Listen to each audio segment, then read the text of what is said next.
What's good? What's good? Black Renaissance. We're back in the mix. What's going on, YouTube? It's been a minute since I've been here on the camera. You know, I've been operating primarily behind the scenes these last few months.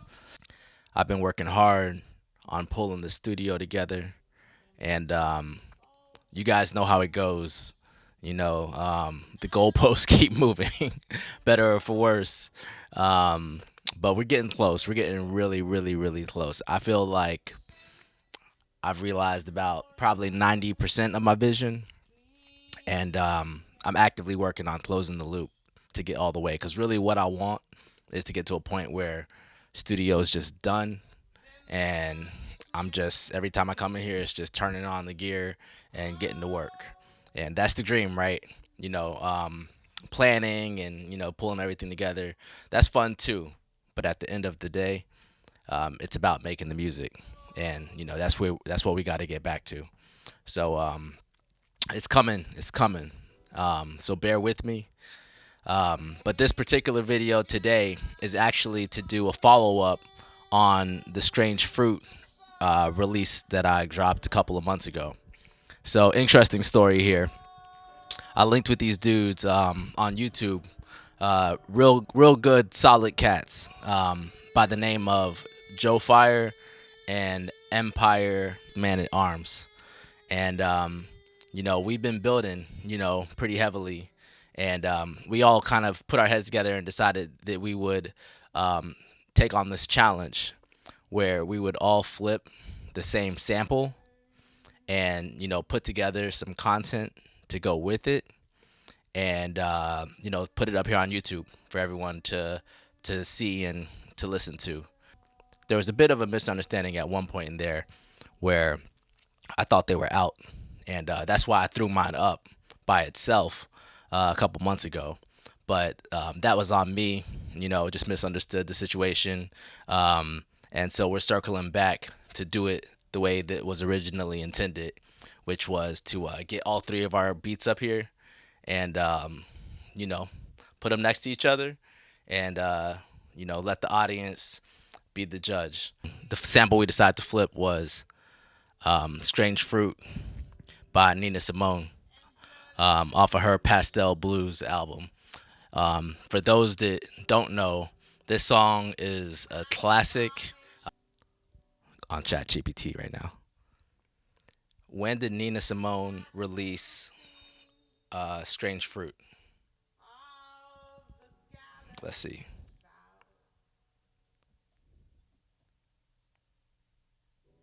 Oh, right. So this is my bad, actually. Some history for everybody, including myself, apparently. The song originally was released by Billie Holiday, and that was in 1939. Nina Simone released a cover of Strange Fruit in 1965 on her album Pastel Blues. And this song is a really, really important piece of our history.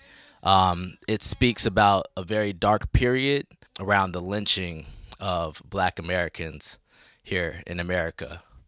You know, so the content we put together here, you know, it's about the beats, but it's also about the underlying message, you know, speaking to historical social injustice and ongoing social injustice here in America.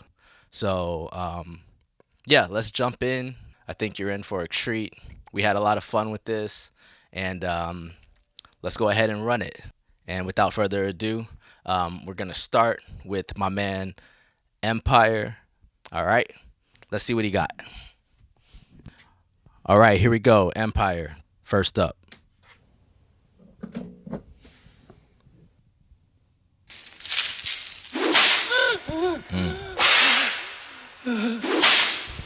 That's real.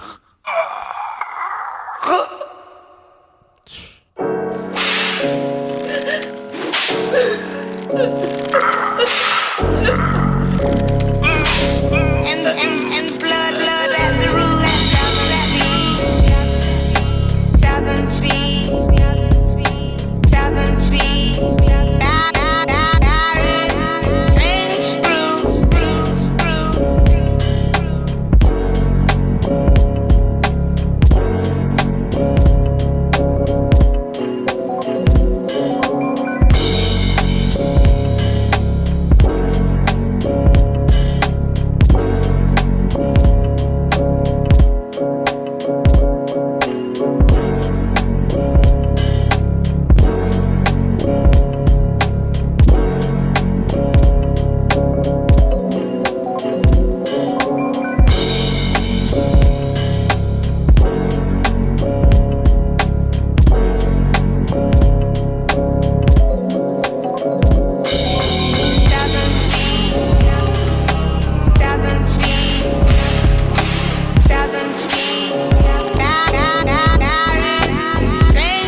That was hard. That was hard. Empire. Big ups. Hold on. Round of applause. Let me put this mic down. That was crazy, right? I got some details here about how they did their beats. So let me just pull up, share a little bit of information with you guys. All right, so MPIRE did his beat on the MPC 3000. He also used the Moog One, which, if you know, you know, monster. And then the Minimoog Voyager, another monster. And he ran it all to tape on that. I think that's a 24 track tape deck. So some real vintage gear going on right there. Y'all saw his studio. That man's got one of the craziest studios that I've seen. He's got every vintage machine, every MPC, the SP1200, the SP12. He got the Emax, which is like the keyboard version of the SP12, which I don't even know how you wrap your head around that. What else, man? He's really got it all. He got that tape deck, and he got a big console, big digital console mixer board going on in there too. So shout out MPIRE. You killed it. We love it. So let's go on to the next one. Next up is Joe Fire, another solid cat. All right, let's see what we got. All right, here we go. All right, loaded up on the deck. We got Joe Fire. All right, ready. Let's go. Blood at the roots. Blood at the roots. Blood at the roots. Oh, he got his logo on the S2400. That's crazy. Blood at the roots. Okay. Blood at the roots. Those drums, though. Blood at the roots. Those drums are rocking, Joe. In the southern Like the books, man. That's history for y'all. Peep the history.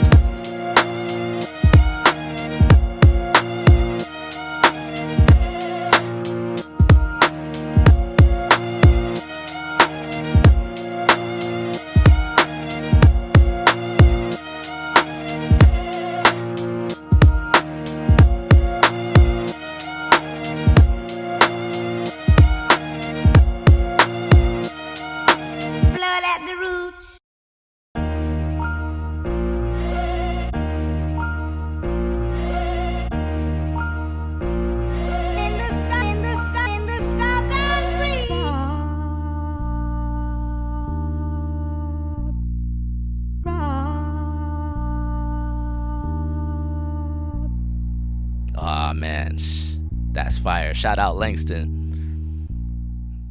So Joe Fire, let's see. He did his beat on the Maschine and the S2400. And it looks like he used some sounds from the Core Gadget, which I think is like a VST kind of like sound module.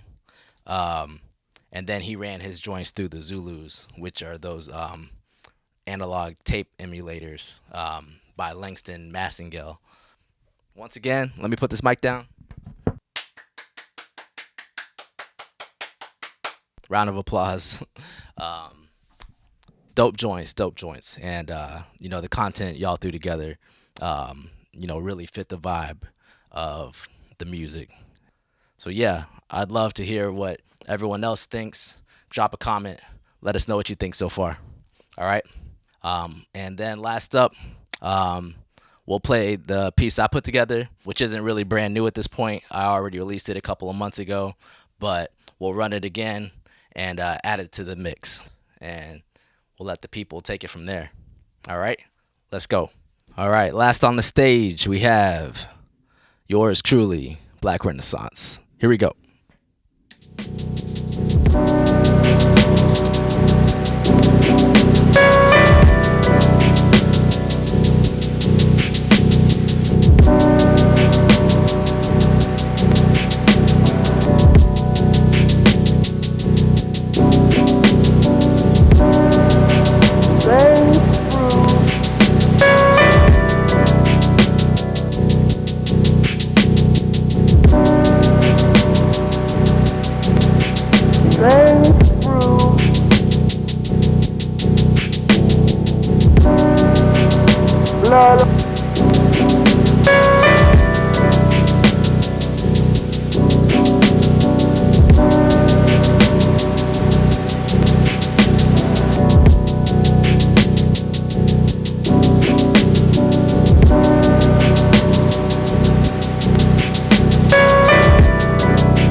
All right, there you have it.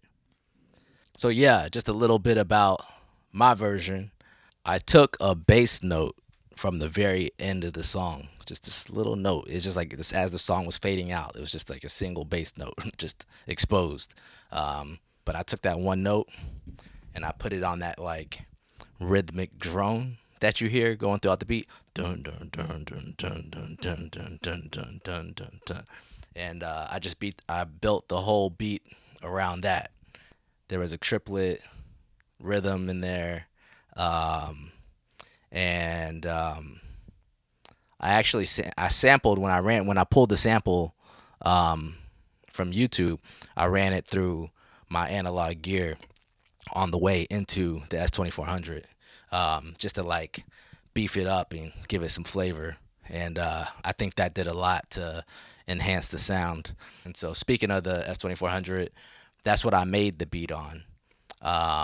Like that's all I used in terms of beat machines. And outside of that, it was just I ran the 8 outs from the S2400 through my mixing chain, my analog outboard mixing chain. I don't know if you can see it, but I have 8 channels of dedicated Rupert Neve 551 inductor EQs. So I'm running that on across all 8. Oh, and then importantly, I had my Rupert Neve 542 tape emulators at the very end of the chain on the mix, and I was slamming them. And I think that gave it a lot of the texture and grit that you feel as well. That gives you a little bit of insight into our process, and hopefully some of those social messages that were embedded in the content resonated with you. Once again, the music's important, but we also can't lose sight of what's going on outside around us, every day. And, so on this channel, these are things that we're going to touch on and talk about. So, thank you for tuning in. I hope you enjoyed. And, there's so much I could share. There's so much I want to say. I could go on for another 20 minutes right now telling you about everything I've been working on and everything I have lined up and what's coming up and releases that I'm working towards.